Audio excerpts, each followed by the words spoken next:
everyone. Welcome back to Informed Mommies with me, Angela. Today I'm going to talk to you about birth plans. Do you need one? What should it include? Stay tuned to find out.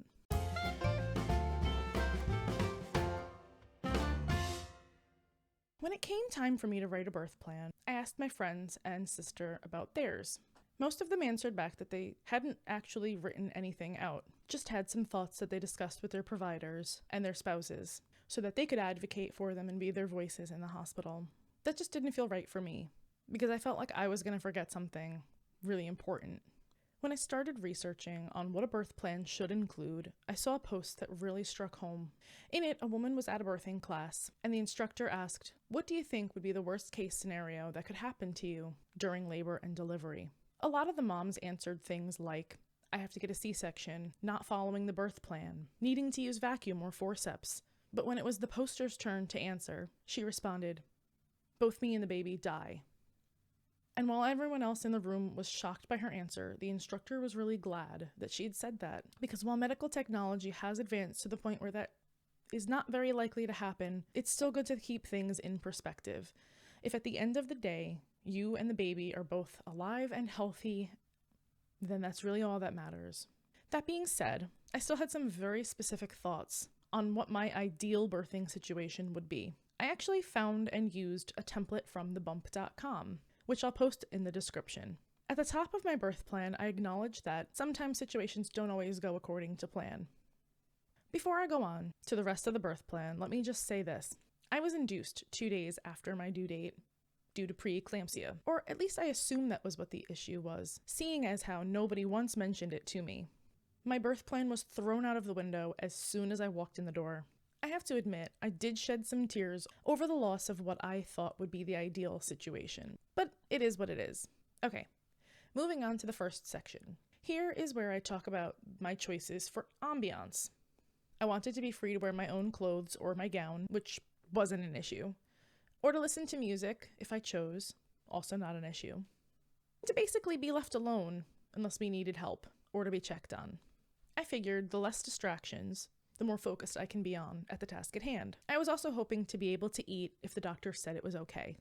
Section 2 was about how I wanted to spend the beginning stages of labor. I didn't want to be stuck in a bed. I wanted to be able to move about freely or walk around and get myself into any position that felt comfortable. Section 3 is about a few things I didn't want any part in, specifically the IV. I realized why I would need one, but they could have just prepped me by inserting the needles and leaving it at that without connecting me to anything. However, that wasn't really an option for me. In Section 4, I expressed my wish for intermittent fetal monitoring, because continuous fetal monitoring would be one more thing to tie me to one location, and I still wanted to be free to move about. Section 5 was just one quick point about labor augmentation, since I didn't want that. But again, since I was induced, didn't really have a say. In Section 6, I mentioned what strategies I wanted to use for coping with the pain. I was looking for all-natural methods because I was honestly more afraid of the epidural than I was of labor itself. Section 7 was about how I wanted to deliver. I was really against laying in a bed to push, because you're essentially fighting gravity, since baby has to come up out of the birth canal. It's a common position for women who have an epidural, though, since they can't feel anything from the waist down. I did mention a quick bit in Section 8 about being directed to push, and my wish to not use extraction methods like forceps or vacuum. Section 9 was literally one bullet point about not wanting an episiotomy, even if it meant risking a tear. Everything I have read says that the episiotomy is actually worse than tears, pain-wise.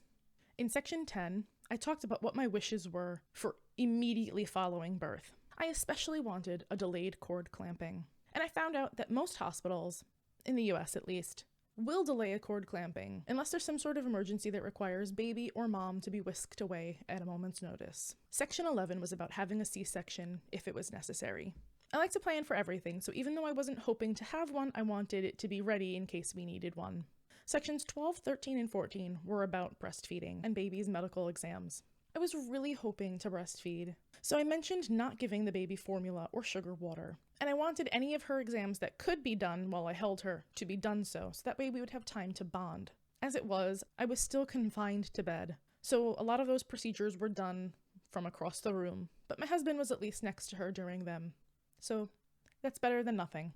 In section 15, I expressed my wish for her first bath to be delayed. I read that it's better for baby's skin if the vernix, a waxy white substance that covers their skin at birth, to just be rubbed in because it protects their fragile, delicate skin from the harsh outside world. Her first bath was actually delayed quite a bit, since they were doing that in the nursery and I wanted to be present. Since I was confined to bed for so long, it took a while before I was able to walk down to the nursery.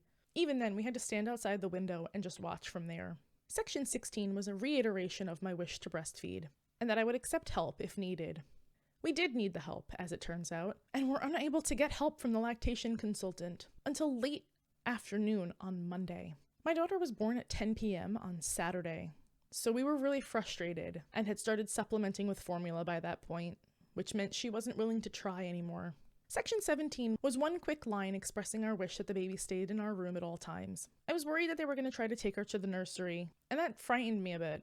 But we did actually send her there a couple of times, just so that we could get a few hours of sleep.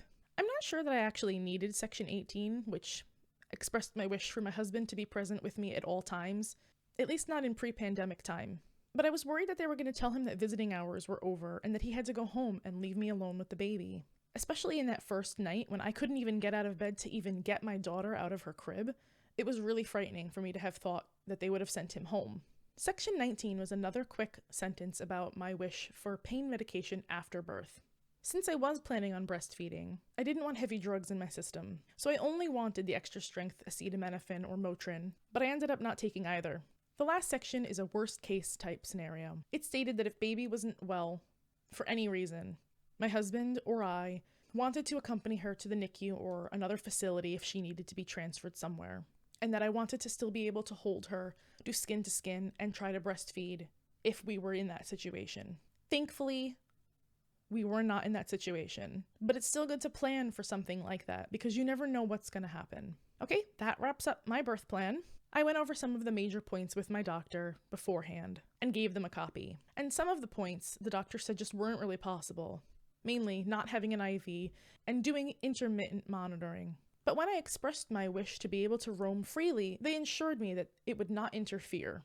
Even if you do decide not to write out a whole formal birth plan, it would still be good for you to do your own research and talk about it with your doctor or midwife. And also make sure that whoever you bring as a support person knows what your wishes are, because sometimes when you're in the heat of labor, you're not going to be able to think or even talk for yourself. So the person who's with you really needs to speak up and be your advocate and be your voice. Okay, join me next time for my whole labor and delivery story. I'll take you through the ins and outs of my own personal experience. And remember to like, comment, and subscribe for more content. I'll see you next time!